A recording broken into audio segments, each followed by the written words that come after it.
Jolie Vitale, welcome to the Data Strategy Show. Great to see you, Jolie. How are you doing? I'm great. How are you? Thank you for having me. It's a pleasure. I am well, thank you. Look, my first question for all of our listeners out there is, who is Jolie and what do you do? Just give us a bit of a background. Yeah.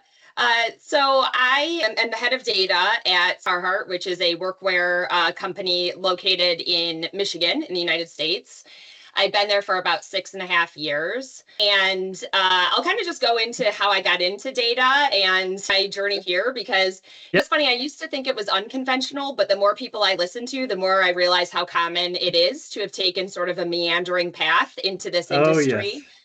So I originally went to college for art and design. Literally, drawing and painting was my first major. Wow.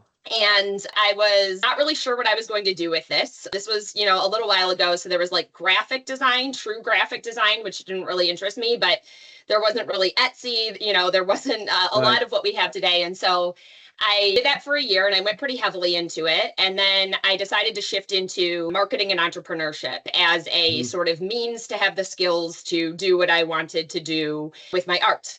And so I switched majors and I found that I was very interested in consumer behavior, some accounting classes. I had this sort of like left brain, right brain strength that I really enjoyed. And so I graduated and I got an internship at a mortgage company, a pretty large mortgage company now in the United States. And it was in marketing at the time. And I was one of two interns.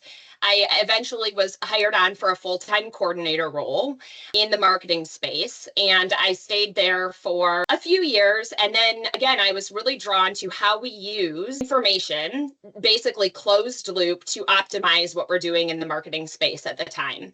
And so I had an opportunity to either kind of go deeper into marketing or to go into data. And I was starting a family at the time. I have one daughter who's 15 now.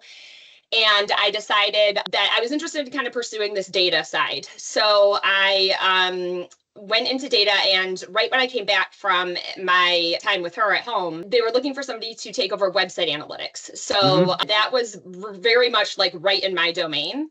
So I took over website analytics, and you had one website, and then it went to 5 websites. So then I grew a team and I got into leadership. And then as things go, somebody says, hey, there's a problem here. It needs to be solved. And I said, I like to solve problems. So I just kind of took on more and more and more. And then about 6.5 years ago, I made the decision to take those skills and take it over to a slightly smaller company, but doing a lot of the same things. So that's kind of how I got here. There are so many people who take so many segues in their careers, and I love that. I think that's brilliant, because art and design is still about, I'm sure you get some practical uses still in your day-to-day. I'm sure there's something still in there that helps you in design. Yes. And when you have to build stuff and think about UXs. And so that's very cool. This season is all about women in data and tech. As we discussed previously, before today, I speak to a number of people at events, at conferences, on panels, in the workplace, where women are right now, what they're experiencing. Are they still experiencing bias in the workplace? Is there still a fear factor around the imposter syndrome and confidence, etc.? I just wanted to get your take first on your experiences as a woman who's obviously you've gone through quite a number of different careers, but how you've sort of seen the pattern of women developing in those careers, and where you possibly feel that there might still be improvements to be made, and generally, where women are seen as second-class citizens in specific ways. Yeah, so I would say that I've been very lucky at the places that I have worked. And, I talk to, as I network and I speak to people, I'm definitely aware of the fact that the companies that I have worked at were great places for women to really be, where I'm at right now, of our directors and above, it is 50% male and female. And that is, unusual. And so you end up with, it's not in your face every day, in the same sense as I think some more like traditional industries where women are still, breaking out in them. What I would say that the most important thing for me as I look at my career was finding a place, and I think on one of your previous podcasts, this kind of came up a little bit too, finding a place where I could balance my work life and home life, and that it was well balanced no matter who was there. So when I look around my company now, and I recognize that this is sort of a luxury to be able to find the right company and the job that you want, especially if it's, local. But if I look at where I'm at right now, I really prioritized when I chose this most recent job, a company that had equitable pay practices. So they really look at years of experience. They are constantly looking at their job bands again and again. They have a very clear, transparent rhyme and a reason for how pay is. So that's kind of the structure that allows, in my opinion, this equitable sort of foundation. And some companies are still working on that, to be honest. I think it probably varies from country to country, but I think it's still a work in progress. The second thing that I would say is that if you look around, the men and the women, both able to leave at 4 o'clock to go to their kids' honor society? Are they both able to leave and do things? Are the networking opportunities during accessible hours for everyone? And I look at work-life balance as, it doesn't matter if you just graduated college, or if you have pets at home, or you have kids, or, it should be, you should be able to, the work environment should support that. And so, I think it does tend to, when the work environment is so heavily work driven and so after hours driven, it tends to negatively impact women because women tend to take on a lot of that. But a great work environment should be great for everyone, so that the women don't feel like, oh, I'm at a disadvantage here and I'm having to go up a steeper hill than other people are to sort of manage my life. So you've had it fairly easier than lots of other women, I think, who I've spoken to. Are there areas, though, as you've gone up in that sort of career ladder, where you felt, let's say, not willing to come forward for something, or feeling a little bit like I'm not good enough in these areas? Men will just go ahead and say yes. Women tend to sort of say, well, I'll think about it because I don't cover all of the attributes that are required. Right. Or perhaps you haven't, and perhaps it's very simple for you, and it's been much easier. And I just wonder, if it has been much easier for you, what is your secret sauce, so you can tell other women what that might be. I would say that I've struggled, and this has actually been like, for as much success as I've had, this has been something that sort of like smacked me in the face over, quite frankly, like the last few months, where, you kind of have those moments in life where you're like, I thought I moved past this. And then life kind of has a way of telling you like, no, you didn't. So I would say that if you ask me if I'm a self-aware person, I would say, yeah, I'm absolutely self-aware. Sure. However, what I've realized is that I am a very harsh critic of myself. So as I've been taking more and more 360 surveys, as I've been really working on what are my strengths and what are my values and how am I living those, what I have found is that there's a pretty large gap between how I rate myself low and how other people rate me much higher. And what's interesting is that you could take that, and I think you could internalize that and say, well, that's just in my head, but it's not. You change how you show up in the workplace when you are constantly sort of thinking that you're at a different spot. You tend to brag less. You tend to promote yourself less. You tend to be a little bit more, I don't want to say humble, but if somebody gives you feedback, you say, absolutely, I agree with you. Here's what I'm doing to fix it. And you tend to be a little bit more reluctant to say, you know what?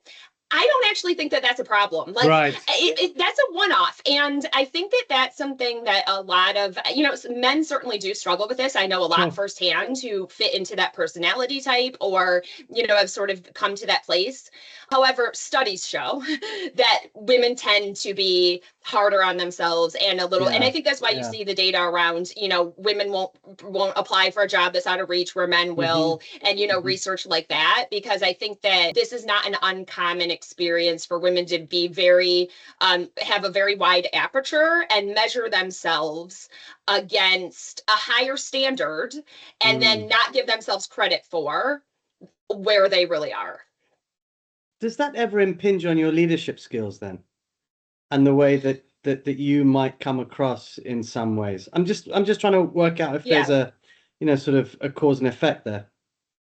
Yeah, I mean, I would say that, it's hard to untangle, all the things that make a person, but I Mm, think that um I could be more. There's a book called Brag Better, that I think sort of speaks to that. But I definitely would say that a lot of my focus is on improving things, right. and and there needs to be more focus on promoting.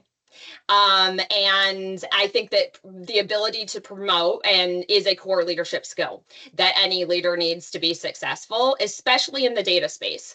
How often does data get pointed to as the Hmm. reason that something didn't work? Oh, it was the integration. Oh, it was the data. Even when it's not, I would say out of that, 80% of the time, it wasn't bad data. Somebody keyed something into the system wrong. They're not using the application the way that they're supposed to.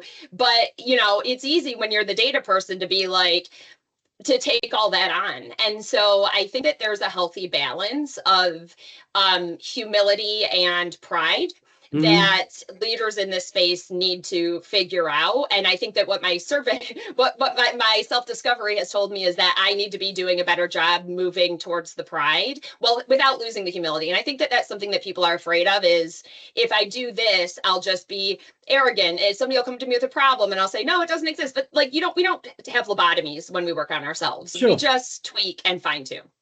Yeah, yeah, and I think that's generally what we should be doing. I think there are some people who will push back less because, as Yeah. you said, they may not be they may sort of pitch themselves much lower. But Right. that sort of is of interest to me because there are lots of women I've worked with who do pitch themselves lower. And is it just a female experience? Is it something that you've been born up with? Is it something that you've had to push and suppress? Because it's really interesting for me to, you've said that today. I don't think anybody's brought that up actually so far, but I'm just looking at and thinking about some of the women I've worked with and also equally some of the women around me. Yeah. And they potentially, I've never thought about it that way. There are certain traits in that. Do you think that that's something from childhood, or do you think that that's just like a defense mechanism? What would that be? I wish that I knew that. Hmm. Um, what I would say is that I would suspect, this is just my hypothesis, that most people who would relate to the situation that I just said could would look at themselves in middle school and high school and say that it was there then. So for Right. whatever that means, Yeah. for Yeah. whatever, that. And I think that you see, some of the stories that I hear about are when I was in school, people thought I was annoying. I was always raising my hand. I was always wanted to have the right answer, and so and I think that when you're, wow, this is like getting like much deeper than I expected it to, but this maybe comes back to our kids, our girls, Yes. and I think that you look around and, if I think about being in school, a lot of the boys didn't care. They didn't want to look smart. They didn't want to get Hmm. teased for, even the smart ones. And Hmm. I think that, there was a dynamic. I can think of almost every class where there was a girl who would raise her hand and, you'd get the eye rolls. And I think that the message was like, kind of like, don't be a brown noser, don't flaunt it. Like, and that's just one experience. Again, I think everyone has different experiences. And I would say that some of those women who really stuck with that are some of the most successful women out there because, they didn't let that sort of dynamic deter them. Sure. But I would bet that Sure. most of them had a point where they felt some sort of shame or some sort of, dissonance in Hmm. what is, Hmm. how this sort of manifested. So I think it probably starts pretty early. And then, at some point you just need to figure out, are you going to let that continue to limit you? Hmm. Or are you going to, find your voice again? And also that, that's what makes you special. That's what people need is to hear your Yeah. unique perspective and your unique voice. Um, Not to go on a tangent, but I think that Susan Cain wrote a really good book about the power of introverts, and she has a TED talk if you don't want to read the Hmm. whole book. And the practices in there were designed for introverts, getting the most out of introverts so that you have their voice. However, I would argue that the practices in there are also critical for getting the most out of the women who may or may not be introverts. So just getting the most out of everyone in the room and hearing everyone's points of view, using some of the practices that she suggests, I think are critical to making sure that your louder speakers, with the single points of view don't sort of overpower the rest of the group. Great suggestion, actually, because my wife is an introvert, so that will be interesting for her to read. Look, you talked about working and then having your daughter and so on, and was that difficult to balance everything in terms of all of the early parts of your career? And were you always mindful that you had to be the carer in that sense, and you always had to sort of default to that role, because there's a lot of roles that we play at work, there's a lot of roles that we play at home, and I'm just sort of seeing whether that manifests itself in a very different way with women as it does with men, because men generally tend, well, I'm not going to be so broad sweeping in my statement. I would say I tend to do less than my wife, because it's quite normal, and I think that's just generally me, in the way that I am. I compensate for it on other sides. But is there something that you had to deal with or juggle, or perhaps you were brilliant and you managed to get through it perfectly well and no problems whatsoever? But I've heard from other women that often can become quite a difficult period in their lives. Yeah. So I was in my situation, I became a single mom at between 6 months, when she was between 6 months and a year. So it was pretty early. Wow. So I was, it's hard to say what that load would have been like had I had sort of the other partner in the house constantly. It was very much, there was a daycare in our building, so it wasn't, paid for by the building. Now that's a whole other, sort of piece, depending on where you're at, that adds into it. But I would drop her off. She was the first one to get dropped off, the last one to get picked up. And I think that for her and her personality type, that was probably actually, she did pretty well with that. There were some kids who were definitely, you could tell, they were having a hard time, but she's like, okay. And I think she got a lot, out of that experience of social and, sort of like the structure. But I think that the hardest, besides the fact that there were the opportunities of like, how am I going to do this event till 9-10 o'clock, balancing those sorts of things. I think the biggest challenge was the stress that I took home. I mean, it was a very high pressure sort of culture. There was a lot of expectations. There was very fast paced, which I love, but I think I had a hard time then shifting into a lower key energy, and also having the best of my energy available for her after work. And so that was a really tough period. What I would say, as I look at some of the other women that I've led who have started families, is a lot of them, especially when you look into like leadership, very high achieving, very, they've gotten where they're at for a reason. And then they start a family and they sort of feel like something happened to them. Like they can't operate at their level anymore. And the best advice that I've given is, you have to realize that the level you were operating at was so much higher than most of the people around you even.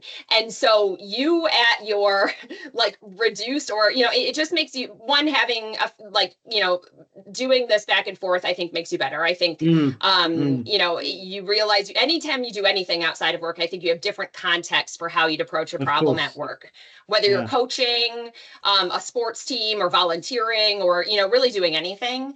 So my piece would just be, it is really hard, and you have to be really clear about what your values are too.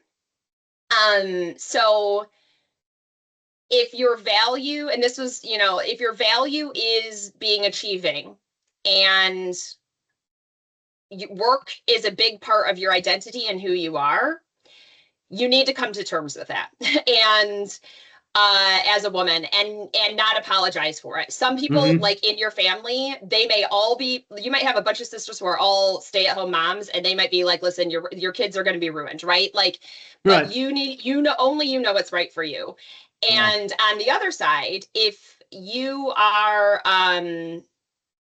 value family centrism, if you value, being there for your kids, then you need to say, I'm not going to be doing this project this day because I have chosen that I always want to be there no matter how little the thing. I want to be at school when my kid gets this thing. So I think it's important to pick that, like consciously know that early, and then kind of like fight the voice in your head that's telling you you need to be everything, because Sure. it's impossible, right? Yeah. Do you think COVID helped that sort of that work-life balance? And everybody saw that, Yeah. oh, even now we're all at home, one didn't realize how much, Yeah. there is Yeah. to do. And, even for you as a single mother, that must have been pretty tough just to have to balance it all. Maybe you were lucky, she was older, Yeah. and a little bit more mature, but I'm sure there were days where, there were struggles. Yeah. I would say, I know a lot of people where COVID helped them. I know a lot of people where COVID was the worst time in their life for these Yeah. reasons, right? Yeah. For the reasons of there wasn't the eureka moment. They just had to do twice as much, right? Yes. Yeah. I would say that, so I think it really depends. And there's probably, for every person, there's probably a lesson of looking back at that and being like, how did it go? And where am I at now? For us, I think the most important thing was my daughter actually taking the autonomy over the age that she was at. I can't be responsible for your schoolwork. Sure. You need to be responsible for your schoolwork, because I literally can't do my job and, your job. And also an acceptance of like, what's okay, like, does she have to have straight A's on everything, or is it okay if this like miscellaneous, elective is a B minus, like that's probably fine. Sure. So I think there's also sort of coming to terms with like what you're willing to negotiate on. Yeah. Yeah. Just moving into, you talked about leadership earlier. Do you think generally that men and women have different leadership traits, or are they just generally very similar and they've all been molded in a specific way? Or do you feel that there are things that women do differently in a leadership role, and perhaps you've also taken a different approach to being leader or mentoring or coaching? Yeah. So there was one of the tools that I've used that I really liked was called Leadership Circle. And there was a 2023 study that they did where they said that women are statistically and like significantly over indexing in the traits and skills that make successful leaders. So these they call the creative skills, which are relating, self-awareness, authenticity, systems awareness, and achieving. And then there are other traits, which are their reactive. So they either have creative or reactive, are complying, protecting, and controlling. So, I would say that based on that, there's data to suggest that women would have these traits naturally that would make them strong leaders. I would say when I look at my own leadership circle, which I did in my last role, so it's probably, 8 years old now, I was leading a bit I had some of those traits, but I was leading a little bit more from protecting, which is one of the more like male dominated traits. And so the question is that just me? Is that just how I lead? Or is that? Or was that a byproduct of the environment that I was in and what I saw happening around me? And I think that the dynamic that I would say is sneaky, it's a very sneaky dynamic, is even where I'm at, where you say, okay, let's say you're 50-50. By the time you get to a director role, you're probably over 30, I mean, at minimum, right? Sure. And you've been doing this in the workplace for a while. And so it's hard to say how much what we value at work has been dominated by created by a male dominated sort of expression of traits to, you go into a meeting, and in order to be heard, you have to speak over people. You have to talk about the problem at hand, not take a step back and talk about all of the context around it. So maybe there's sort of almost like coping mechanisms or things like that are still ingrained in our culture, where even if we have 50-50 women at the table, we still are leading from the masculine traits rather than some of the more or masculine energy even, rather than some of those traits that women are really good at. And I think that it'll probably take a while, even once we reach equalization. I think changing the culture will probably take longer, right? So it's a long game. Okay, that's really interesting. I never thought about it from the sort of male perspective and that kind of protective view as well. Fascinating. Therefore, what do you think that up and coming leaders, female leaders in the workplace, what do you think they need to focus on, and where do you think they need to push the boundaries with themselves? If you sort of look back on your career, what would you have done differently?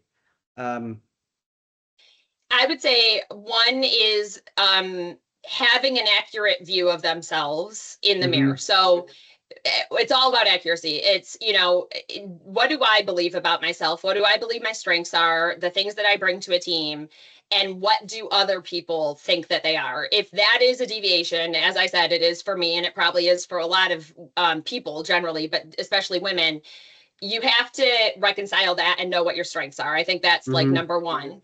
And what they're not. So that self-awareness. And then I would say it's probably, depending on the workplace, this may or may not be so I would say it's finding other women to give you that feedback and have that trusting relationship with, who can sort of, guide you. Now, in some places, there are so many that it's not hard to do that. In other places, it has to be a lot more formal. Hey, can you mentor me? Hey, I went to this meeting. I was the only female here. I'm going to tell you secondhand how it went and what would you do, because there's so few, right? So I think it really depends. But I would say a lot of it is that awareness, and then, finding those mentors or partners who can really be super authentic with you and be really honest with you, and building that relationship so that you are supporting each other, but also, keeping each other out of your worst parts, and challenging each other to show up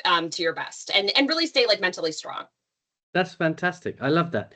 So my final question to you is, looking back at your, looking back at your career, and then looking forward with your daughter, and obviously you've still got a long road, for your career.